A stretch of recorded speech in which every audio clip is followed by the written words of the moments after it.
दोस्तों आपका स्वागत है आपके सवाल मेरे जवाब एपिसोड नंबर 3 में। दोस्तों आपको पता है ये सीरीज़ का तीसरा पार्ट है जिसमें आप लोगों के सवाल होते हैं जो आप वीकली मेरे से पूछते हैं, ऑफिशियली भी पूछते हैं और फेस टू फेस भी आप पूछते हैं और सोशल मीडिया द्वारा भी पूछते हैं।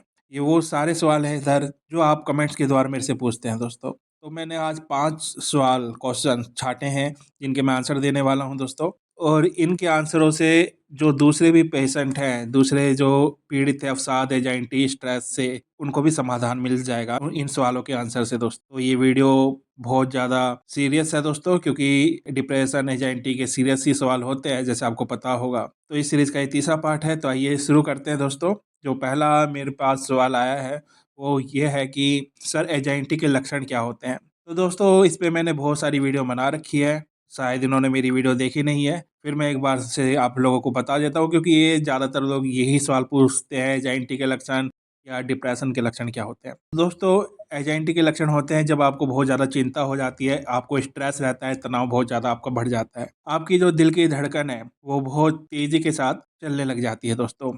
आपके हाथों में पसीना आना शुरू हो जाता है और हाथों और पैरों में कँपकपी भी आपको हो सकती है। आपको सिर दर्द भी हो सकता है, पेट में दर्द या उल्टी जैसा महसूस हो सकता है, दस्त लग सकते हैं। इंसोम्निया की आपको बीमारी हो सकती है यानी कि आपको रात को नींद नहीं आना, ये बहुत कॉमन सिस्टम है। आपको घबराहट और बेचैनी और डर की भावना आप में आ सकती है दोस्तों। आपकी जो फोकस करने की क्षमता थी यानी कि आपकी जो एकाग्रता थी उसमें कमी हो सकती है, आपकी याददाश्त कमजोर हो सकती है, शरीर में बहुत जल्दी थकावट आ जाएगी, आपको अपने बॉडी के अंदर ऊर्जा की कमी महसूस होगी दोस्तों। यहाँ पर दोस्तों याद रखने की बात यह है कि ये लक्षण व्यक्ति विशेष के अनुसार अलग अलग हो सकते हैं। ऐसा नहीं है कि ये सारे लक्षण एक ही व्यक्ति में होंगे, कम से कम 2 या 3 4 ऐसे ही लक्षण होते हैं जिन्हें एंजाइटी होती है दोस्तों। अगर आपको लगता है कि आपको एंजाइटी है तो आप मानसिक स्वास्थ्य विशेषज्ञ से परामर्श जरूर ले दोस्तों। अगर आप में से इनमें से 2 या 3 सिस्टम भी होते हैं तो फिर बोल दूं ये सारे सिस्टम आपके अंदर नहीं होंगे, सिर्फ 3 या 4 ज्यादा से ज्यादा 5 हो सकते हैं दोस्तों। हर व्यक्ति की बॉडी अलग होती है तो ये जरूरी नहीं कि जो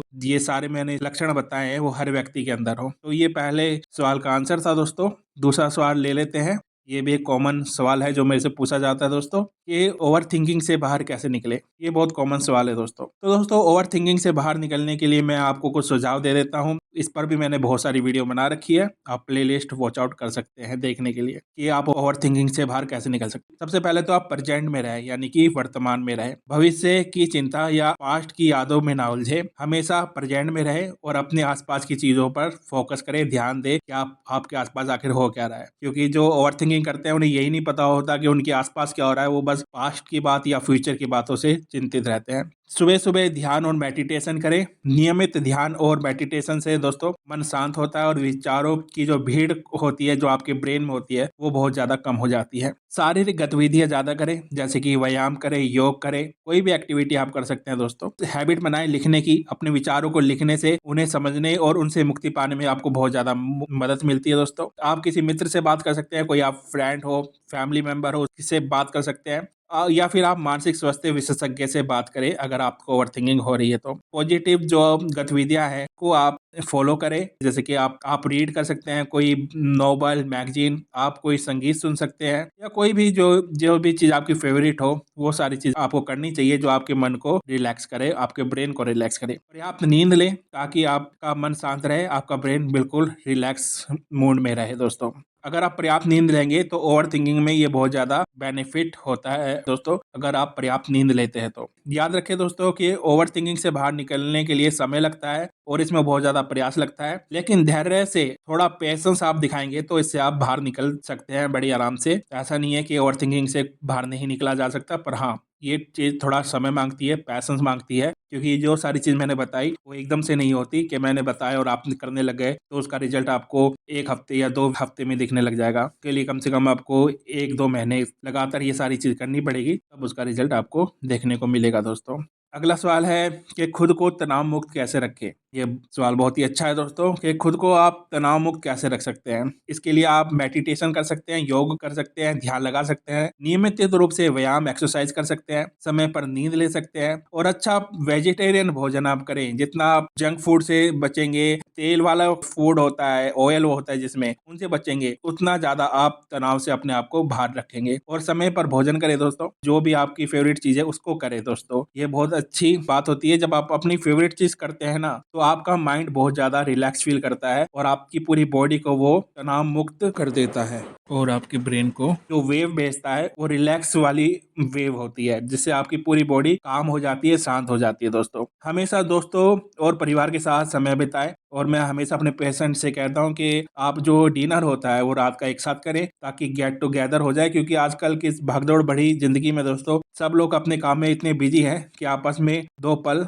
भी साथ नहीं बिता पाते। अगर साथ में रहते हैं तो आपने देखा होगा कि मोबाइल में व्हाट्सएप पे, इंस्टाग्राम पे, फेसबुक पे लगे रहते हैं, यूट्यूब देखते रहते हैं। तो आप इकट्ठा डिनर करेंगे, फैमिली गेट टुगेदर हो जाएगा, अपनी एक दूसरे से बात बताएं, पूरे दिन की चर्चा करें। इससे आपको तनाव मुक्त रहने में बहुत ज्यादा ये चीजें रिलैक्स करती है, क्योंकि जो भी स्ट्रेस होता है उसको आप दूसरों से शेयर करते हैं तो तनाव का लेवल, स्ट्रेस का लेवल कम होता रहता है दोस्तों। अपने लक्ष्यों को प्राथमिकता दें। जो भी आपने अपना गोल सुनिश्चित किया है, अपना आपका जो भी विजन है, उन्हें प्राथमिकता दे दोस्तों और उन्हें छोटे कार्य में बांटे, क्योंकि एकदम से आपने कोई लक्ष्य सुनिश्चित कर लिया तो एकदम से वो वहां पर आप नहीं पहुंच पाओगे। उसके छोटे छोटे हिस्से में आप बांट के तो आप आराम से उस लक्ष्य तक पहुंच सकते हैं। जगह पे आप ज्यादा नहीं ठहरे जहाँ पे ऐसी स्थिति है पे आपको लगता है कि स्ट्रेस हो सकता है, आपको आपको डिप्रेशन आ सकता है, तो उस जगह को आप छोड़ दें। हमेशा खुश रहने के लिए प्रयास करें, दूसरों को भी खुशी दें, ऐसी चीजें करें जिससे आपके मन को रिलैक्स मिले। और कुछ एक्सरसाइज भी होती है दोस्तों, डीप ब्रीथिंग की एक्सरसाइज होती है, जो आपने मेरी वीडियो अगर आप वॉच करते हैं तो मैंने बता रखी है, वो आप कर सकते हैं। आप अपने विचारों को लिख सकते हैं, इससे भी आपके अंदर जो तनाव का, स्ट्रेस का लेवल है वो कम हो जाता है। मित्रों से और परिवार से बात कर सकते हैं और कुछ समय आप अकेले भी बिताएं।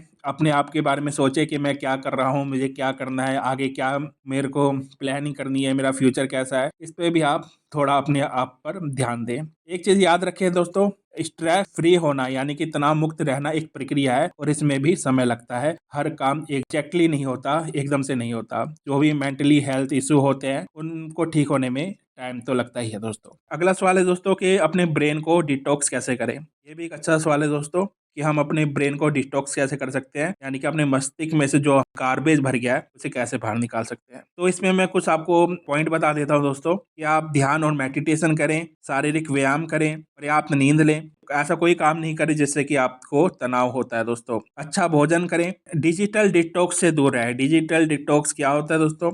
फोन हो गया, कंप्यूटर हो गया, ये जो भी इलेक्ट्रॉनिक चीज होती है उसे डिजिटल डिटॉक्स कहते हैं, उनसे दूरी बनाए दोस्तों। और प्रकृति के साथ समय बिताएं, यानी कि आप कैंपिंग करने के लिए जा सकते हैं, किसी फॉरेस्ट में जा सकते हैं, पार्क में जा सकते हैं, बाहर घूम सकते हैं, यानी नेचर के साथ एक जुड़ाव बनाएं जिससे कि आपका जो ब्रेन डिटॉक्स है वो जल्दी से रिमूव हो सके। आप योगा भी कर सकते हैं। इन तरीकों से आप अपने ब्रेन को डिटॉक्स कर सकते हैं। जब आप ब्रेन डिटॉक्स करते हैं तो आप में एक ऊर्जा का संचार होता है और पॉजिटिव वेव आपकी बॉडी में आ जाती है दोस्तों। और आज का लास्ट सवाल हम ले लेते हैं दोस्तों, जो कि बहुत कॉमन है दोस्तों। सवाल है कि डिप्रेशन में नींद नहीं आती तो क्या करें। ये बहुत कॉमन सवाल है दोस्तों।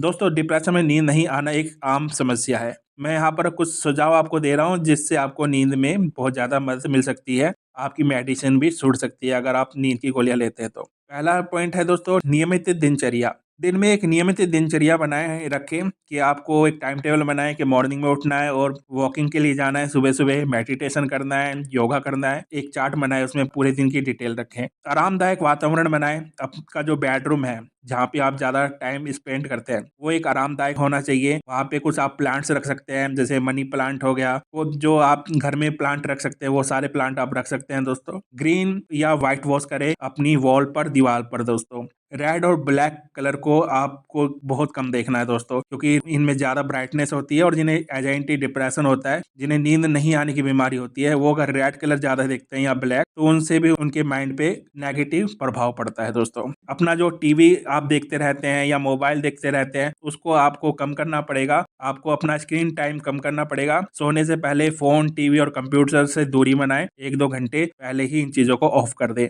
अपनी शारीरिक गतिविधियों को बढ़ाएं, यानी कि फिजिकल जो एक्टिविटी होती है उस पर आप ज़्यादा फोकस करें। दिन में फिजिकल एक्टिविटी ज़्यादा करें, जिससे आपके ब्रेन को ये सिग्नल जाएगा कि आपको अब आराम करना है। तनाव कम करने वाली तकनीकें आप इस्तेमाल कर सकते हैं, जिससे आपका स्ट्रेस का लेवल कम होगा। ध्यान, योग, मेडिटेशन आप रेगुलरली ये चीज़ करेंगे तो आपका जो स्लीपिंग पैटर्न है वो सही टाइम पे वापस आ जाएगा। स्वस्थ भोजन करें दोस्तों, जो कैफ़ीन, अल्कोहल से बचें, यानी कि चाय नहीं पीनी, कॉफ़ी नहीं पीनी, आपको ड्रिंक्स नहीं करनी, स्मोकिंग नहीं करनी। ये चीज़ करोगे तो आपको नींद नहीं आएगी, पहले बता देता हूँ। जिनको भी एंजाइटी डिप्रेशन होता है तो, और आप मेरी वीडियो पहले से वॉच कर रहे हैं तो ये चीज़ मैं हमेशा कहता हूँ अवॉइड करें, अगर आपको डिप्रेशन से बाहर आना है, स्ट्रेस से, एंजाइटी से बाहर आना है तो। इसके अलावा कुछ तकनीक है दोस्तों जिससे आपको नींद आ सकती है, जैसे कि 4-7-8 तकनीक, जिसके बारे में मैंने बता रखा है अपनी वीडियो के अंदर दोस्तों, उसे आप देख सकते हैं। आप डीप ब्रीथिंग वाली तकनीक इस्तेमाल करके भी आपको अच्छी तरह से नींद आ सकती है दोस्तों, जिसमें आपको की गहरी सांस लेनी पड़ती है और थोड़ी देर आपको रोकना पड़ता है और फिर उसे छोड़ना पड़ता है। और कॉटन के, यानी कि सूती के कपड़े आपको ज़्यादा पहनने चाहिए। रात को सोते समय तो बिल्कुल आपको कॉटन के कपड़े ही पहनने चाहिए दोस्तों। तो ये आज के 5 सवाल थे दोस्तों। जिन लोगों ने भी ये क्वेश्चन पूछे हैं उनको समाधान मिल गया होगा, और आपकी वजह से दूसरे लोगों को भी समाधान मिल गया होगा दोस्तों। आशा है वीडियो आपको अच्छी लगी होगी। अगले पार्ट के लिए आप तैयार रहिएगा दोस्तों। आपको कुछ भी अगर दिक्कत है तो आप मुझे कमेंट बॉक्स में लिख सकते हैं, उसके आंसर मैं वीक में एक बार ज़रूर देता हूं। तो आपके क्वेश्चन के भी आंसर आपको वीक में एक बार ज़रूर मिल जाएंगे। अगर वीडियो अच्छी लगी हो दोस्तों तो चैनल को सब्सक्राइब कीजिएगा, लाइक, कमेंट, शेयर कीजिएगा। मैं आपका दोस्त डॉक्टर संदीप सिवान, धन्यवाद।